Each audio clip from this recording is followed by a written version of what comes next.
Film diawali dengan diperlihatkan seorang anak laki-laki yang bernama Julius. Ia adalah seorang mahasiswa di salah satu kampus di kotanya, sekaligus seorang anak pembantu di rumah tersebut. Memulai harinya, Julius pun mandi dan bersiap pergi ke kampusnya. Ia mempunyai pacar yang bernama Lorraine, dan tak segan memamerkan kemesraan mereka di hadapan publik, yang pada saat itu kelasnya sedang pelajaran edukasi. Setelah kelas selesai, Julius dan pacarnya pun pergi ke sebuah kafe untuk makan bersama. Ia bertemu dengan saudaranya yang bernama Marina, yang ia sebut sebagai pembantu, karena tak mau ketahuan kalau dirinya hanya seorang anak pembantu. Marina, made me... Akan tetapi, ketika mereka sedang menikmati kencanya, Julius didatangi seorang laki-laki yang ternyata adalah atasannya, yang bernama Fonzie. Lorraine yang mulai curiga terhadap pacarnya pun pergi.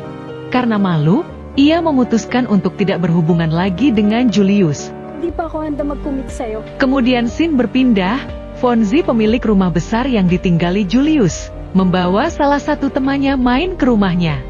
Ia bernama Miguel dan pacarnya bernama Jenny. Mereka merencanakan untuk pergi ke sebuah tempat hiburan malam, dan meminta Julius untuk mengantarnya sekaligus meminta ia bergabung di acaranya. Malamnya, ketika Fonzie dan teman-temannya sampai, ia dibawa dan dikenalkan dengan seorang wanita yang bernama Dana, oleh Kel temannya Fonzie. Kemudian mereka bersenang-senang, sedangkan Julius yang tidak terbiasa dengan hal itu, pergi ke toilet dengan disusul oleh Dana. Kemudian Dana yang tak tahan, mengajak Julius ke sebuah kamar. Karena terlalu lelah, mereka pun akhirnya tidur bersama. Namun, malam tersebut merupakan malam yang enak, dan tak mengenakan buat Jenny, yang tertidur pulas karena perbuatan Fonzie dan teman-temannya. Fonzie, Miguel dan Kel yang panik karena Jenny tidak mau bangun, bergegas mencari Julius lalu memindahkannya ke kamar tempat tidurnya Jenny. Keesokan harinya, Julius yang terbangun bingung karena di sisinya terdapat Jenny. Seketika panik dan meminta tolong membawa Jenny ke rumah sakit. Namun ketika Julius dimintai keterangan oleh pihak rumah sakit, ia malah kabur karena takut menjadi penyebabnya Jenny. Kemudian ketika Fonzie, Miguel dan Kel sedang di bawah kepanikan, datang seorang pria yang langsung menghajar Kel yang ternyata adalah ayahnya. Di sisi lain, terdapat seorang polisi yang mencari keberadaan Julius, untuk dimintai keterangan tentang kematian Jenny. Julius yang melihat hal itu pun panik dan langsung pergi ke tempat pacarnya. Sedangkan Fonzie dan teman-temannya mengaku kepada ibunya Fonzie, seorang pengacara, bahwa merekalah di balik kematiannya Jenny.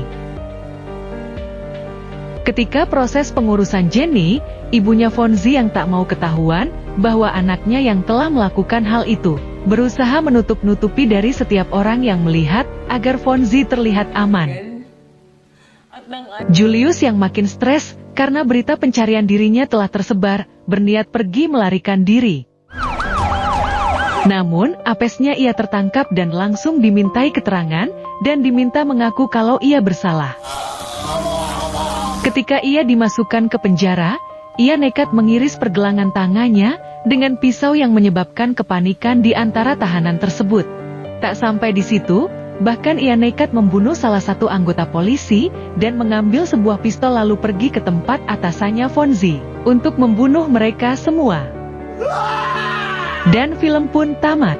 Hikmah yang dapat kita ambil dari film ini adalah, jangan terlalu memaksakan sebuah keadaan. Jika hidupmu kurang bahagia karena uang, percayalah uangmu itu kurang banyak.